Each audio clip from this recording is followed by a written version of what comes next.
Okay, chapter 12. I'll wait. Chapter 12, Behind the Door. Alex swam forward slowly, completely blind, afraid that at any moment he would crack his head against rock. Despite the dry suit, he had long ago felt the chill of the water and knew that he had to find his way out onto dry land soon. His hand brushed against something, but his fingers were too numb to tell what it was. He reached out and pulled himself forward. His feet touched the bottom, and it was then that he realized he could see. Somehow, from somewhere, light was seeping into the area beyond the submerged tunnel. Slowly, his vision adjusted itself. Waving his hand in front of his face, he could just make out his fingers. He was holding onto a wooden beam, a collapsed roof support. He closed his eyes, then opened them again. The darkness had retreated, showing him a crossroads cut into the rock, the meeting place of 3 tunnels. The fourth, behind him, was the one that was flooded. As vague as the light was, it gave him strength. Using the beam as a makeshift jetty, he clambered onto the rock. At the same time, he became aware of a soft throbbing sound. He couldn't be sure if it were near or far, but he remembered what he had heard under Block D, in front of the metal door, and he knew he had arrived. He stripped off the dry suit. It had served him well. The main part of his body was dry, even though ice-cold water dripped out of his hair and down his neck. His shoes and socks were sodden. When he moved forward, his feet squelched, and he had to take off his shoes and shake them out before he could go on. Ian Ryder's map was still folded in his pocket, but he no longer had any need of it. All he had to do was follow the light. He went straight forward to another intersection, then turned right. The light was so bright now that he could actually make out the color of the rock, dark brown and gray. The throbbing was also getting louder, and Alex could feel a rush of cool air streaming down toward him. He moved forward cautiously, wondering what he was about to come to. He turned a corner, and suddenly the rock on both sides gave way to new brick with metal grills set at intervals just above the level of the floor. The old mine shaft had been converted. It was being used as an outlet for some sort of air conditioning system. The light that had guided Alex here was coming out of the grills. He knelt beside the first of these 3 and looked through into a large white-tiled room, a laboratory with complicated glass and steel equipment laid out over work surfaces. The room was empty. Tentatively, Alex took hold of the grill, but it was firmly secured, bolted into the rock face.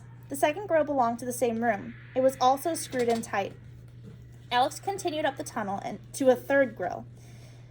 This one looked into a storage room, filled with the silver boxes that Alex had seen being delivered by the submarine the night before. He took the grill in both hands and pulled. It came away from the wall easily, and looking closer, he understood why. Once again, Ian Ryder had been here ahead of him. He had cut through the bolt, holding it in place. Alex set the grill down silently, glad that he had found the strength to go forward. Carefully, he squeezed through the rectangular hole in the wall and into the room. At the last minute, lying on his stomach with his feet dangling below, he reached for the grill and set it back in place. Provided nobody looked too closely, they wouldn't see anything wrong. The ground was a long way away, at least twice his own height. But that wasn't going to stop him now. He dropped down and landed, cat-like, on the balls of his feet. The throbbing was louder, coming from somewhere outside. It would cover any noise he made. He went over to the nearest of the silver boxes and examined it. He found 2 catches on the lid and pressed. The box clicked open in his hand, and when he looked inside, it was empty. Whatever had been delivered was already in use. He checked for cameras, found none, then crossed to the door. It was unlocked. He opened it, 1 inch at a time, and peered out. The door led into a wide corridor with an automatic sliding door at each end and a silver rail running its full length. 1900 hours. Red shift to assembly line, blue shift to decontamination. The voice rang out over a loudspeaker, neither male nor female, emotionless, inhuman. Alex glanced at his watch. It was already 7 o'clock in the evening. It had taken him longer than he had thought to get through the mine. He stole forward. It wasn't exactly a passage that he had found. It was more an observation platform. He reached the rail and looked down. Alex hadn't had any idea what he would find behind the metal door, but what he was seeing now was far beyond anything he could have imagined. It was a huge chamber, The walls, half-naked rock, half-polished steel, lined with computer equipment, electronic meters, machines that blinked and flickered with a life of their own. It was staffed by 40 or 50 people, some in white coats, others in overalls, all wearing armbands of different colors, red, yellow, blue, and green. Arc lights beamed down from above. Armed guards stood at each doorway, watching the work with blank faces. For this was where the Stormbreakers were being assembled. The computers were being slowly carried in a long, continuous line along a conveyor belt, past the various scientists and technicians. The strange thing was that they already looked finished, and of course they had to be. Sale had told him they were actually being shipped out during the course of the afternoon and night. So what last-minute adjustment was being made here in the secret factory, and why was so much of the production line hidden away? What Alex had seen as he crept around Sale Enterprises had only been the tip of the iceberg. The main body of the factory was here, underground. He looked more closely. He remembered the Stormbreaker that he had used, and now he noticed something that he hadn't seen then. A strip of plastic had been drawn back in the casing above each of the screens to reveal a small compartment, cylindrical and about 5 inches deep. The computers were passing underneath a bizarre machine. Cantilevers, wires, and hydraulic arms. Opaque silver test tubes were being fed along a narrow cage, moving forward as if to greet the computers. One tube for each computer. There was a meeting point. With infinite precision, the tubes were lifted out, brought around, and then dropped into the exposed compartments. After that, the Stormbreakers were accelerated forward. A second machine closed and heat-sealed the plastic strip. By the time the computers reached the end of the line, they were packed into red and white Sale Enterprises boxes. The compartments were completely invisible. A movement caught his eye, and Alex looked beyond the assembly line and through a huge window into the chamber next door. 2 men in biohazard suits were walking clumsily together, as if in slow motion. They stopped. An alarm began to sound, and suddenly they disappeared in a cloud of white steam. Alex remembered what he had just heard. Were they being decontaminated? But if the Stormbreakers were based on the round processor, there couldn't possibly be any need for such extremes. And anyway, this was like nothing Alex had ever seen before. If the men were being decontaminated, what were they being decontaminated from? Agent Grigorovich reported to the Agent Grigorovich, report to the biocontaminant zone. This is a call for Agent Grigorovich. A lean, fair-haired figure dressed in black detached himself from the assembly line and walked languidly toward a door and slid open to receive him. For the second time, Alex found himself looking at the Russian contract killer, Yasin Grigorovich. What was going on? Alex thought back to the submarine and the vacuum-sealed boxes. Of course, Yasin had brought the test tubes that were even now being inserted into the computers. The test tubes were some sort of weapon that he was using to sabotage them. No, that wasn't possible. Back in Port Talon, the librarian had told him that Ian Ryder had been asking for books about computer viruses. Viruses. Decontamination.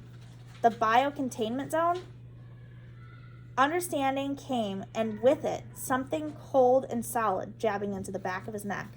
Okay, so what understanding is he having? What is going into the computers? Yeah. Viruses. What kind of viruses?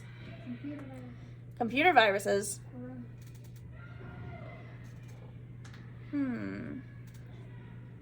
Well, they're inserting something into the computer. Computer viruses are usually something that we download, right? It's not actually physical. So what kind of virus do you think this is going to be? Yeah. A virus that computers give to humans.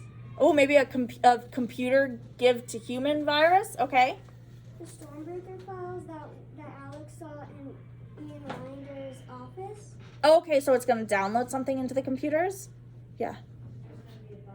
A bomb? Okay. Let's see. Alex hadn't even heard the door open behind him, but he slowly straightened up as a voice spoke softly into his ear. Stand up. Keep your hands by your side. If you make any sudden move, I'll shoot you in the head. He looked slowly around. A single guard stood behind him, a gun in his hand. It was the sort of thing that Alex had seen 1,000 times in films and on television, and he was shocked by how different the reality was. The gun was a Browning automatic pistol, and one twitch of the man's finger would send a 9mm bullet shattering through his skull and into his brain. The very thought of it made him feel sick. He stood up.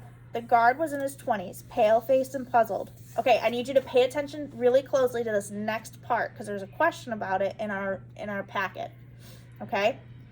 So you're going to see how Alex tries to get out of the situation using his little boy lost technique. Okay? Alex had never seen him before, but more importantly, he had never seen Alex. He hadn't expected to come across a boy. That might help. "Who are you?" he asked. "What are you doing here?" "I'm staying with Mr. Sale," Alex said. He stared at the gun. "Why are you pointing that at me? I'm not doing anything wrong." He sounded pathetic. Little boy lost. But it had the desired effect. The guard hesitated, slowly lowering the gun. At that moment, Alex struck.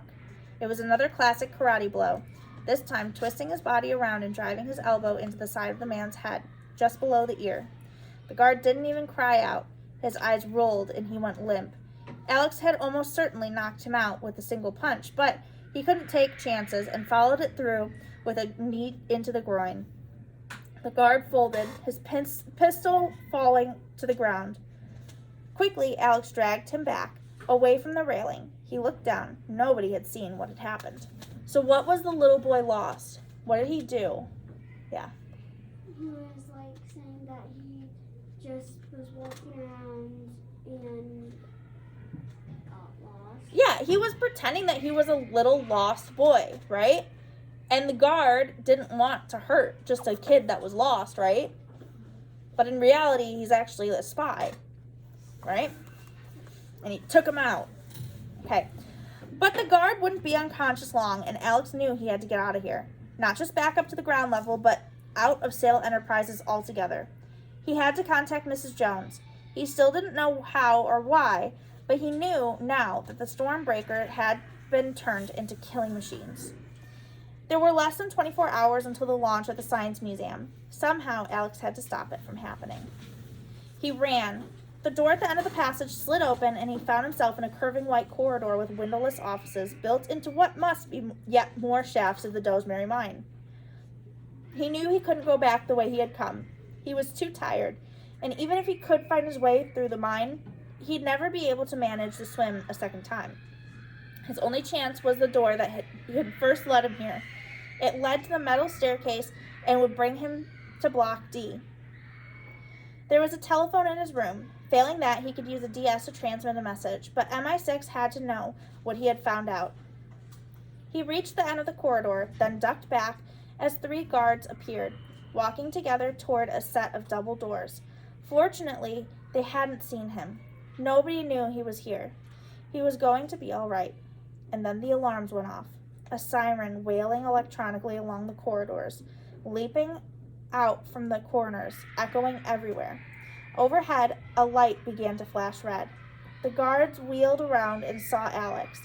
Unlike the man on the observation platform, they didn't hesitate.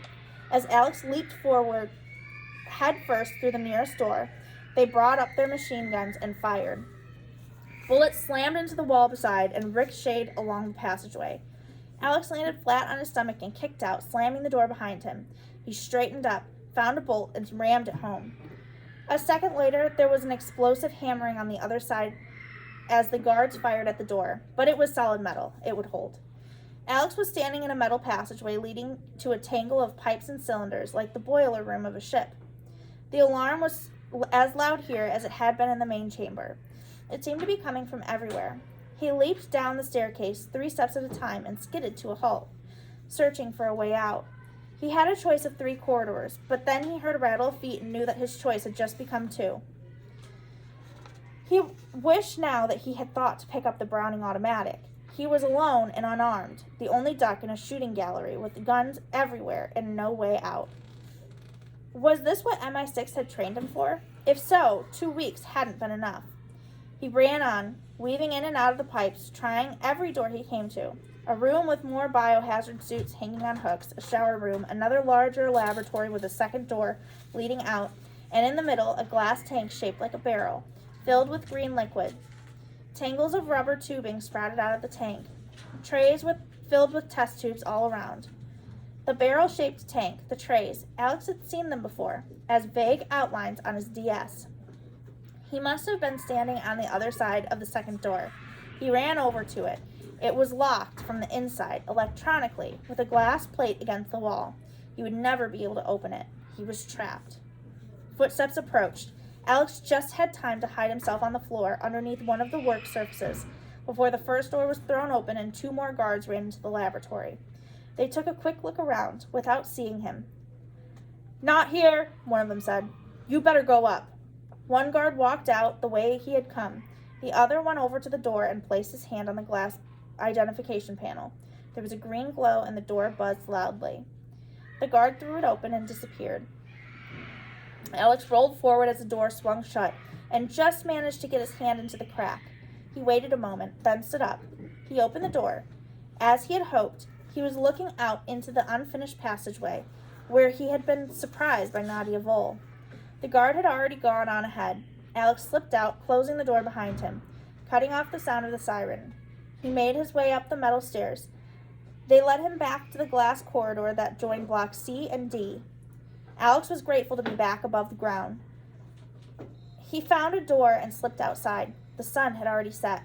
But across the lawn, the airstrip was ablaze, artificially illuminated by the sort of lights Alex had seen in soccer stadiums.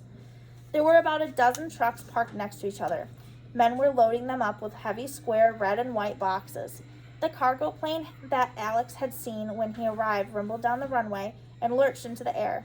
Alex knew that he was looking at the end of the assembly line. The red and white boxes were the same ones he had seen in the underground chamber. The Stormbreakers, complete with their deadly secret, were being loaded up and delivered. By morning, they would be all over the country. Keeping low, he ran past the fountain and across the grass. He thought about making for the main gate, but he knew that was hopeless. The guards would have been alerted. They would be waiting for him. Nor could he climb the perimeter fence, not with the razor wire stretched out across the top. No, his own room seemed to be the best answer.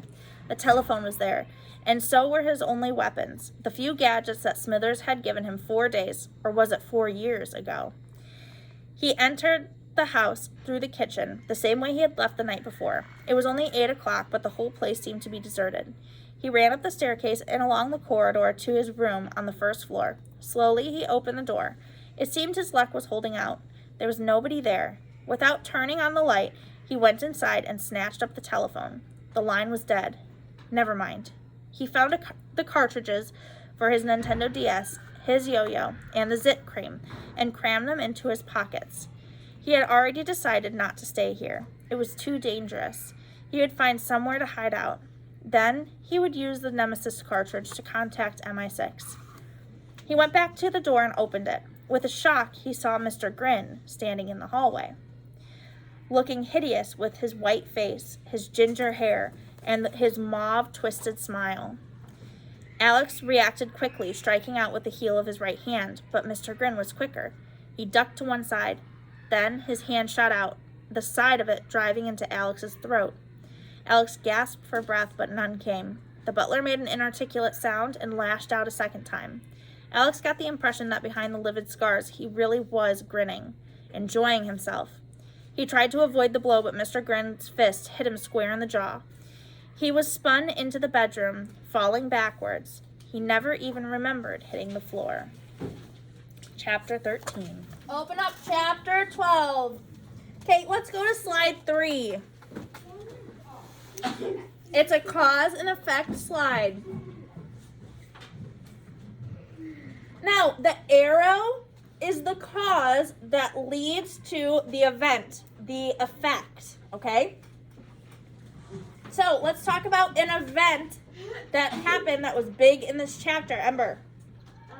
He went to go grab he got knocked out by the guy. Yeah, Mr. Grin. Yeah. So, in our big explosion, you're going to type, Alex got knocked out by Mr. Grin. Alex got knocked out by Mr. Grin.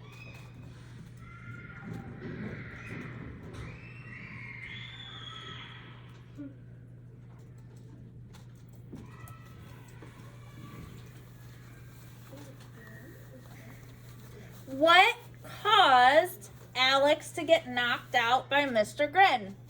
Hank? Inside of that weird building thing, and then Mr. Grin came in there and he tried to do one of his karate moves and he got knocked out. Yeah, okay, so Alex was in his room, right? After sneaking out and getting caught, right? So Alex got caught sneaking around, or Alex tried to punch Mr. Grin. Any of those things would work. Okay, in your mind, what happened to cause that? Add that in the arrow.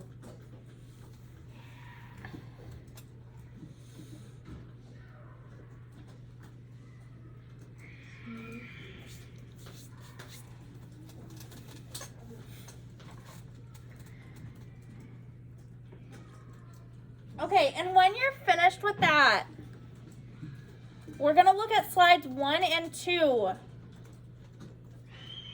So when you're finished filling out that document, can you give me a thumbs up?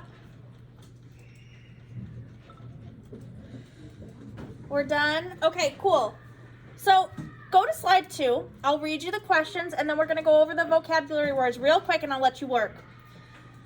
Your first question is explain how Alex used little boy lost to get out of trouble. Number 2 is what cliffhanger happened at the end of chapter 12. And then the last one is, do you think Ian would have wanted this life for Alex? Support your answer with evidence from the text. So I don't need quotations or page numbers or anything. I just need you to say why you think that, okay? And then let's go over to our slide 1. Okay? Slide 1, I'm going to say the vocabulary word. You're going to repeat it. Vague. Vague. Cantilever. Cantilever. Languidly. Languidly. Inarticulate. Inarticulate. Okay, find the definitions for those words. So you just need to finish 1, 2, and 3. Got it? Got it.